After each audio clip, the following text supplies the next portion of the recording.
محمد وعلى آله وأصحابه أجمعين. أما بعد فأعوذ بالله من الشيطان الرجيم. بسم الله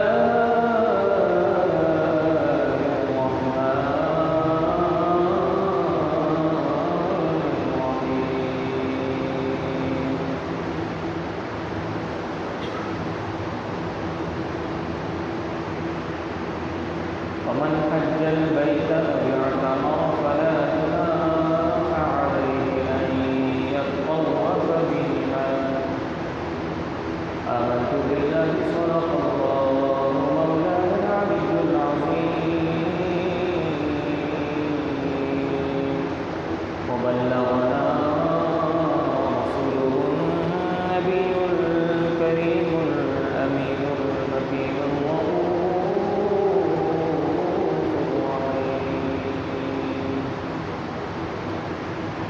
صلاة کے بعد لائق صدر کرام جملہ سامعین گرامی، گزشتہ وقت میں ہم نے فلسفہ حج کے تعلق سے گفتگو کی تھی اور فطرت سلیمہ، انسان کا مزاج، انسان کی فطرت کیا ہے اور حج سے اس کا کیا تعلق ہے، اور حج میں انسان کی شخصیت پر کس طرح اثر انداز ہوتا ہے، ان سارے موضوعات پر ہم نے بات کی. آج انشاءاللہ مزید ہم حج کے تاریخی پس منظر پر گفتگو کریں.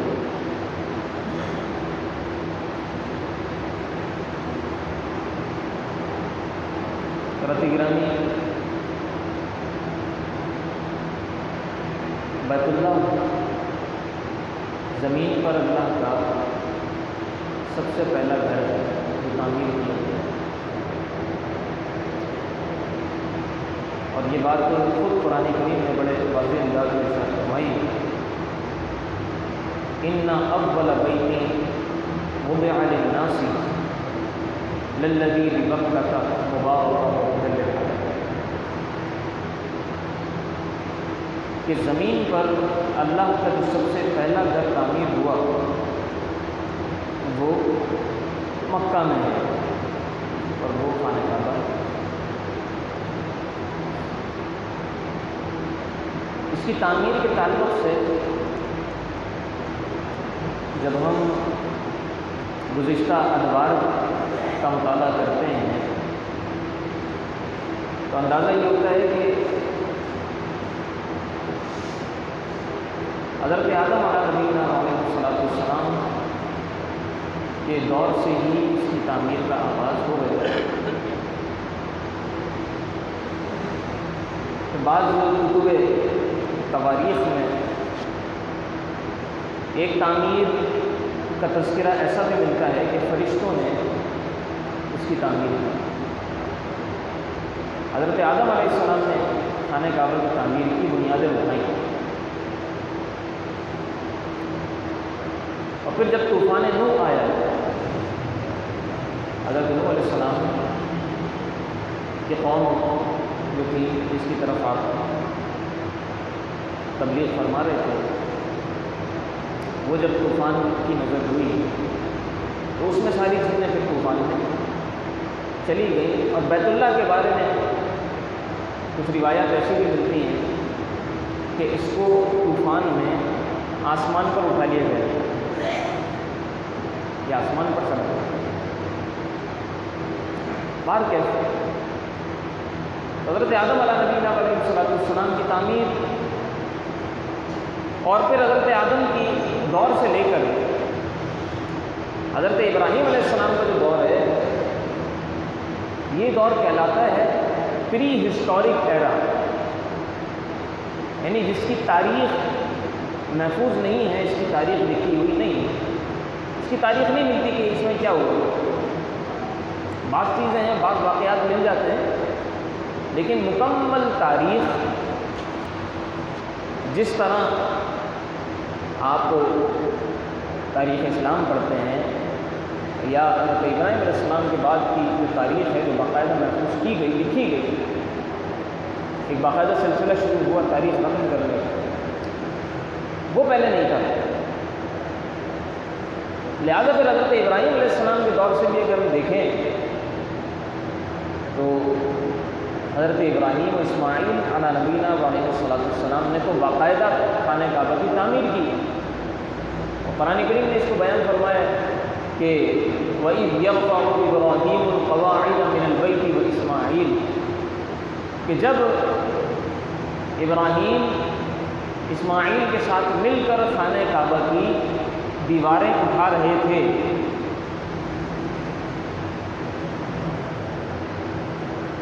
پھر ساتھ ہی یہ دعا بھی موجود ہے کہ ربنا تقبل منا انک انت السمیع العلیم، اے اللہ ہماری جانب سے قبول فرما لے، بے شک تو سننے والا اور جاننے والا ہے۔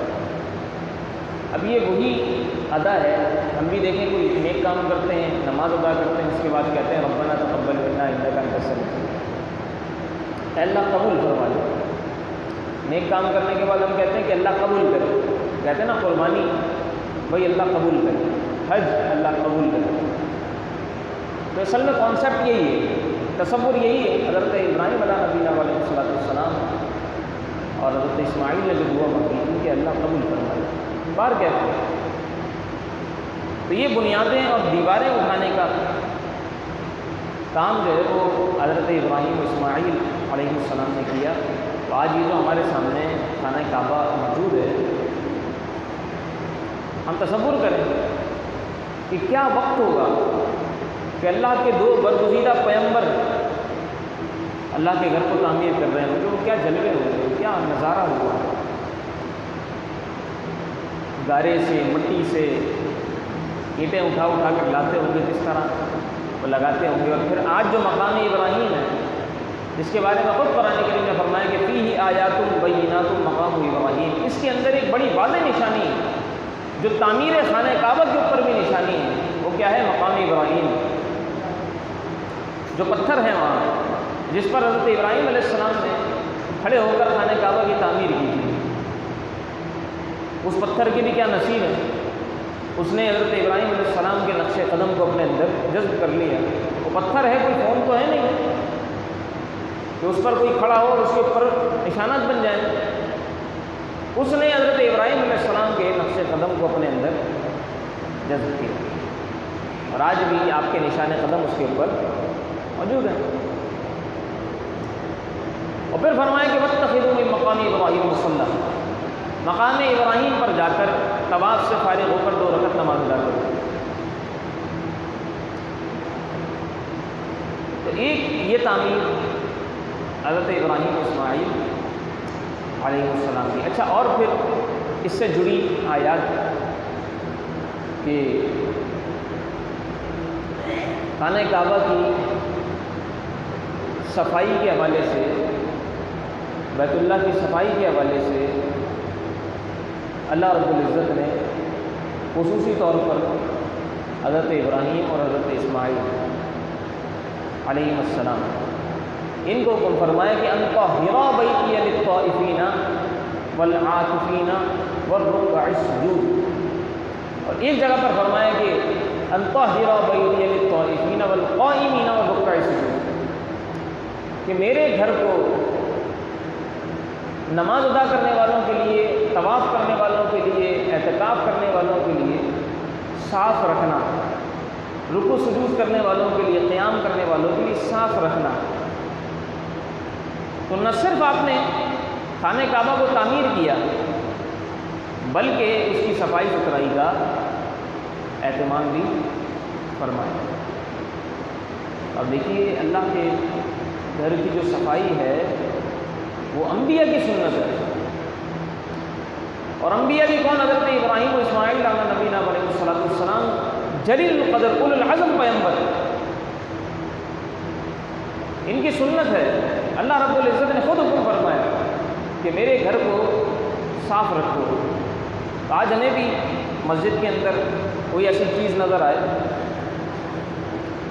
کبھی موقع مل جائے مسجد کی صفائی کرنے کا تو سبحان اللہ، باقاعدہ کبھی جھاڑو لگا دیا کریں، باقاعدہ کبھی پوچھا لگا دیا کریں انبیاء کی سنت سمجھ کر۔ یہ بڑی عظمت والی بات ہے، مسجد کی صفائی کرنا۔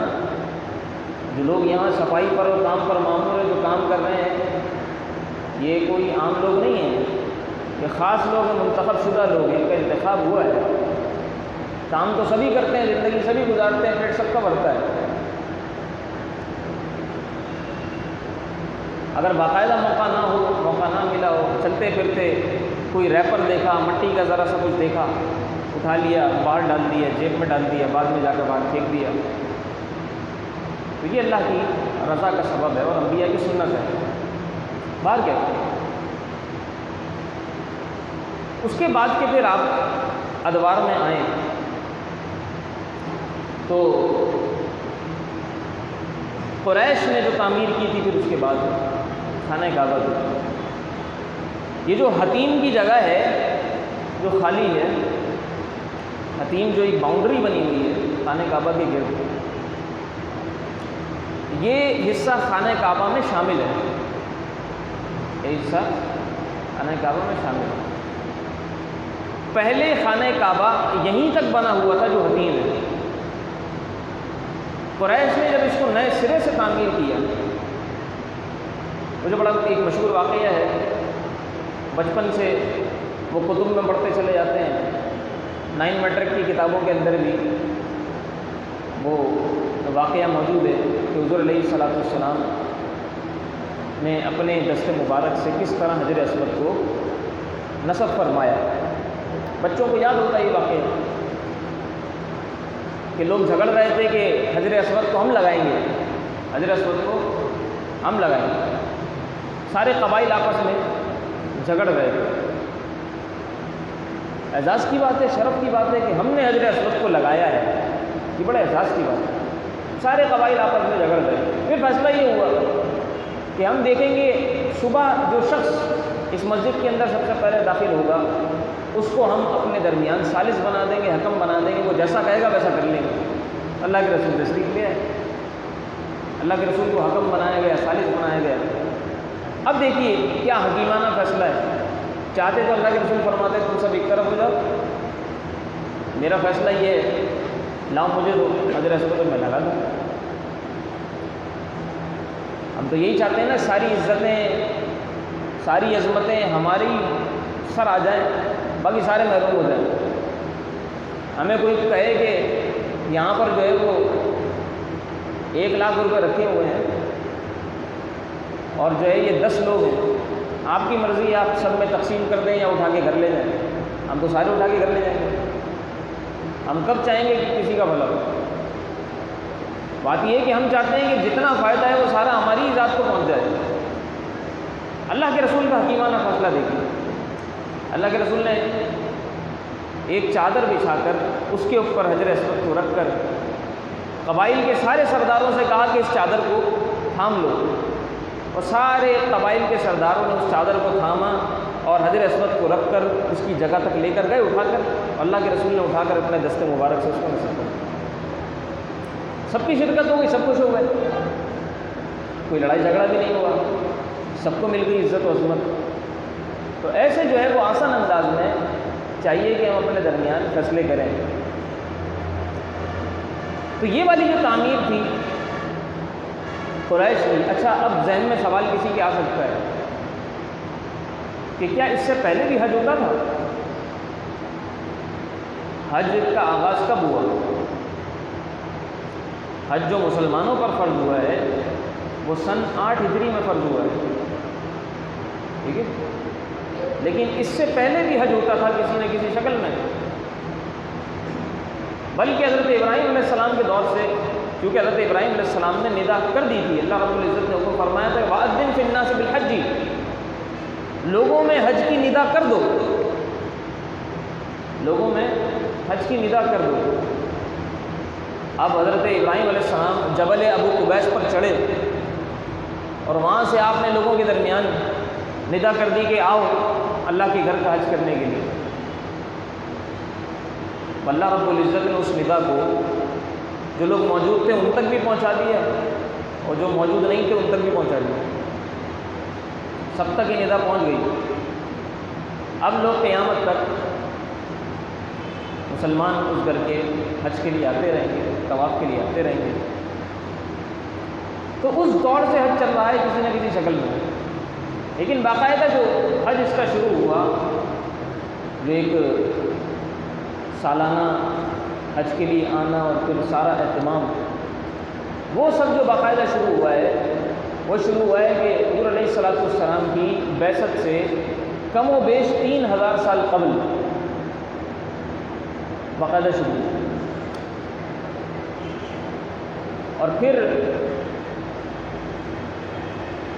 جو مسلمانوں پر فرض ہوا وہ میں نے عرض کیا کہ سن 8 ہجری کے اندر مسلمانوں پر باقاعدہ فرض ہوا۔ اس سے پہلے جس شکل میں حج ہوتا تھا شکلیں بگاڑ دی گئی تھیں، دور جاہلیت تھا، اپنے اپنے انداز میں بدعات شامل کر کر کے، خرافات شامل کر کر کے حج کو انہوں نے محض ایک سالانہ میلہ بنا دیا تھا۔ دور دراز سے لوگ آتے تھے، تجارت کے لیے آیا کرتے تھے، سامان کی خرید و فروخت ہوتی تھی، بازار لگتے تھے، مارکیٹیں لگتی تھیں، میلے لگتے تھے، اور نہ جانے کس کس شکل کو وہ عبادت سمجھتے تھے، خانہ کعبہ کا برہنہ طواف کیا کرتے تھے۔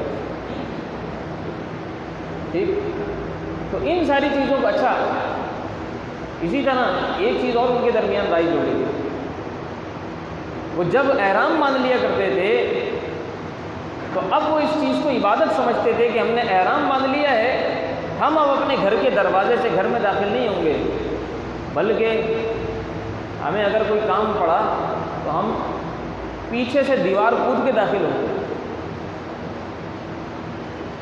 اس کو وہ عبادت سمجھتے تھے، گھر کے دروازے سے نہیں جائیں گے، پیچھے سے دیوار کود کے جائیں گے۔ اللہ رب العزت نے قرآن کریم میں ارشاد فرمایا، لیس البر بأن تأتوا البیوت من ظہورها ولکن البر من اتقى، کہ اس میں کوئی نیکی کی بات نہیں کہ تم دروازے سے داخل نہ ہو بلکہ تم دیوار کے پیچھے سے پھان کر کود کر داخل ہو، یہ کون سی نیکی ہے؟ فرمایا کہ نیکی تو اس کی ہے جو تقوی اختیار کرے، جو متقی ہے اس کے لیے بس نیکی ہے، اس کے لیے اجر ہے۔ باقی تم دیوار سے پھاند کے داخل ہو یا تم دروازے کے اندر سے داخل ہو یا تم چھت پہ سے اتر جاؤ، اس میں کون سی نیکی اور بدی کی بات ہے؟ تو دین اسلام کا یہ مزاج ہے کہ فضول قسم کی جو رسوم ہوتی ہیں نا، جیسے ہم بھی اپنے درمیان کئی ساری فضول چیزیں کیا کرتے ہیں، پیدا کرتے ہیں اور پھر اس کے اوپر ہم یقین بھی رکھ لیتے ہیں۔ جیسے ہم کہتے ہیں الو آ گیا، کالی بلی نے رستہ کاٹ دیا، اور بھی عجیب قسم کی ہمارے یہاں جو ہے وہ باتیں ہوتی ہیں بالکل فضول، جن کا نہ کوئی شر ہوتا ہے نہ کوئی خیر ہوتا ہے۔ تو اس طرح کی چیزیں بھی انہوں نے حج کے اندر شامل کر دی تھی۔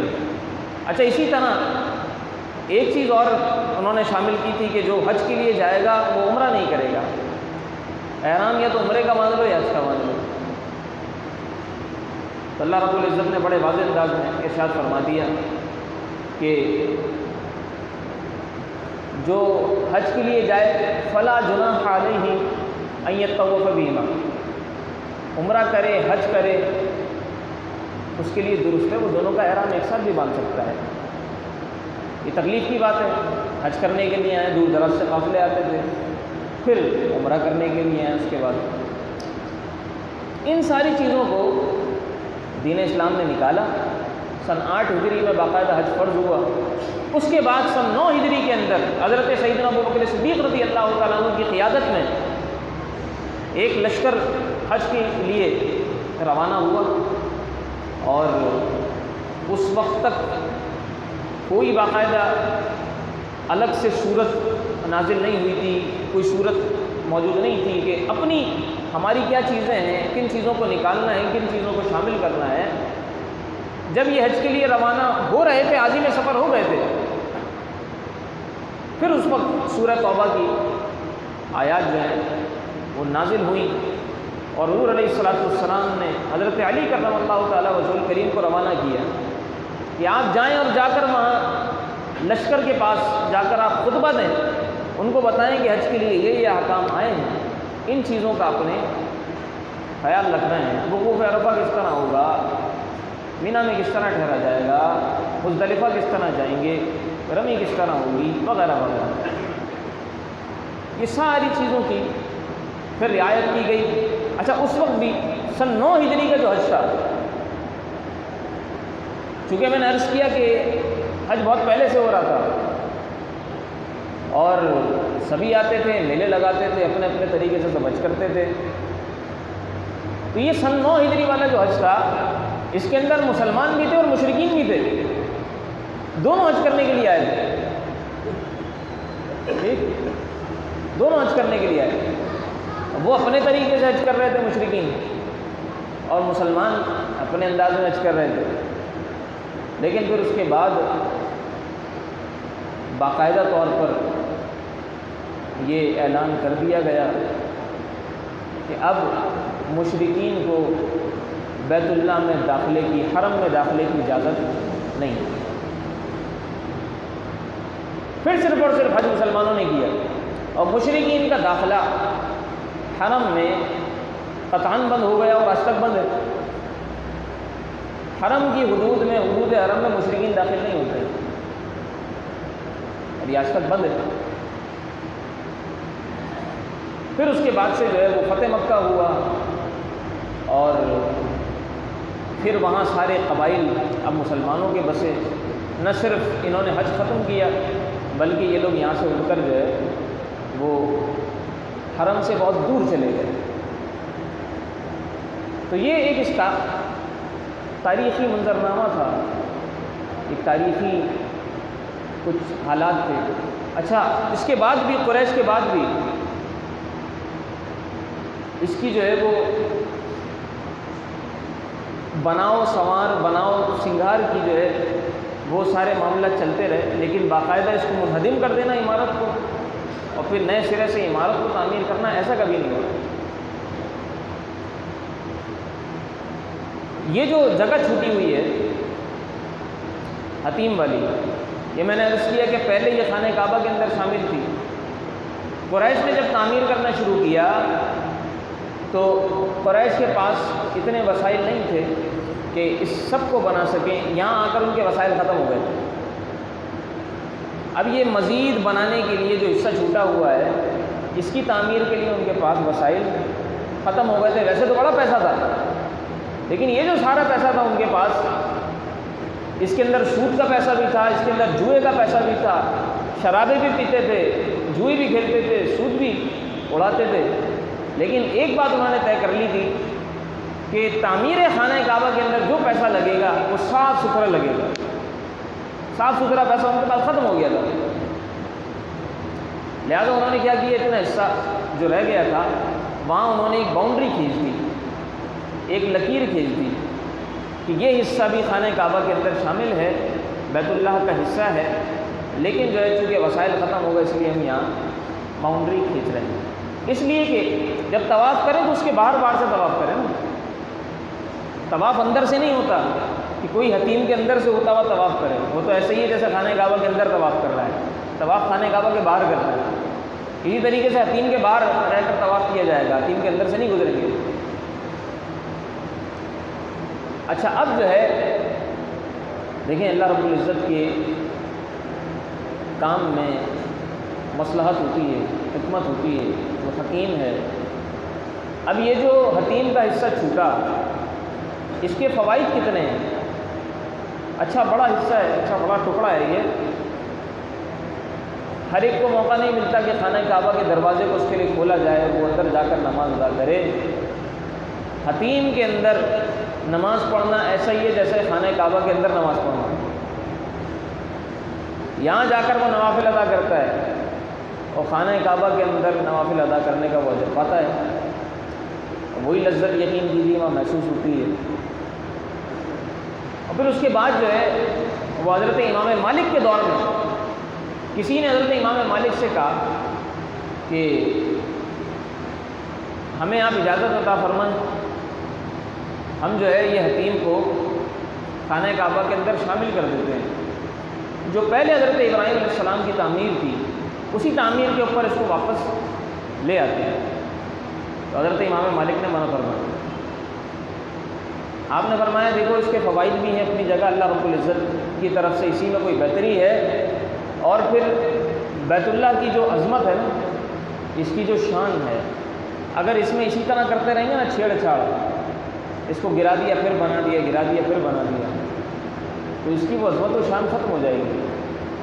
وہ روب دبدبا، وہ عظمت و شان جو لوگوں کے اوپر ایک طاری ہے نا، ایسا نہ ہو کہ لوگ کھیل بنا لیں، پھر جو بادشاہ بھی آئے وہ اٹھا کر جائے گا کہ میں بھی خانہ کعبہ کی تعمیر میں حصہ لے لوں، تو پھر اس کو بنائے گا۔ تو ایسا نہ ہو کہ یہ کھیل بن جائے، ہر ایک آ کر اس کی تعمیر کر رہا ہے۔ لہٰذا قطعیت کے ساتھ حضرت امام مالک رحمۃ اللہ تعالی علیہ نے منع فرما دیا۔ اچھا 10 ہجری کو، سن ہجری، اللہ کے رسول صلی اللہ تعالیٰ علیہ وآلہ وسلم نے خود حج ادا فرمایا۔ 9 ہجری میں نے عرض کیا کہ حضرت ابو بکر رضی اللہ تعالیٰ عنہ کی قیادت میں حج ادا ہوا، اللہ کے رسول نے ادا نہیں فرمایا تھا۔ اللہ کے رسول نے پھر باقاعدہ جو حج ادا فرمایا وہ 10 سن ہجری کو ادا فرمایا، اور پھر اسی میں آپ نے وہ تاریخی خطبہ بھی ارشاد فرمایا جسے کیا کہتے ہیں، خطبہ حجۃ الوداع۔ وہ ہیومن رائٹس کے حوالے سے، حقوق انسانی کے حوالے سے، نسل پرستی کے خاتمے کے حوالے سے، انسان کی عظمت کے حوالے سے، ہر اعتبار سے خطبہ حجۃ الوداع آج یہ سمجھے کہ ایک چارٹر کی حیثیت رکھتا ہے۔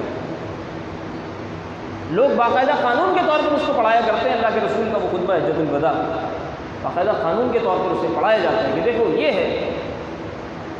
ہے انسانیت، اور یہ ہے ہیومینٹی، یہ ہے ہیومن رائٹس۔ اور اسی خطبہ حجۃ الوداع کی ایک بات، پھر اس کے بعد انشاءاللہ اختتام۔ خطبہ حجۃ الوداع کے موقع پر اللہ کے رسول نے جہاں دیگر بہت ساری باتیں ارشاد فرمائیں، قیمتی انمول اللہ کے رسول نے ہیرے عطا فرمائے، سود کو آپ نے حرام فرما دیا، نسلی تعصب کو آپ نے فرمایا کہ میرے قدموں کے نیچے، زمانہ جاہلیت کی رسوم کو میں اپنے قدموں کے نیچے رونتا ہوں، کالے کو گورے پر، گورے کو کالے پر کوئی فضیلت نہیں، سب ختم کر دیا اللہ کے رسول نے۔ وہیں اللہ کے رسول نے دوران طواف تھوڑی دیر کے لیے رک کر خانہ کعبہ کو دیکھا، اور پھر اللہ کے رسول نے خانہ کعبہ کی طرف دیکھ کر کہا کہ اے بیت اللہ، تیری عظمت و شان بہت، لیکن ایک مومن کی عزت و حرمت اس سے زیادہ ہے، مومن کی عزت و حرمت اس سے زیادہ ہے۔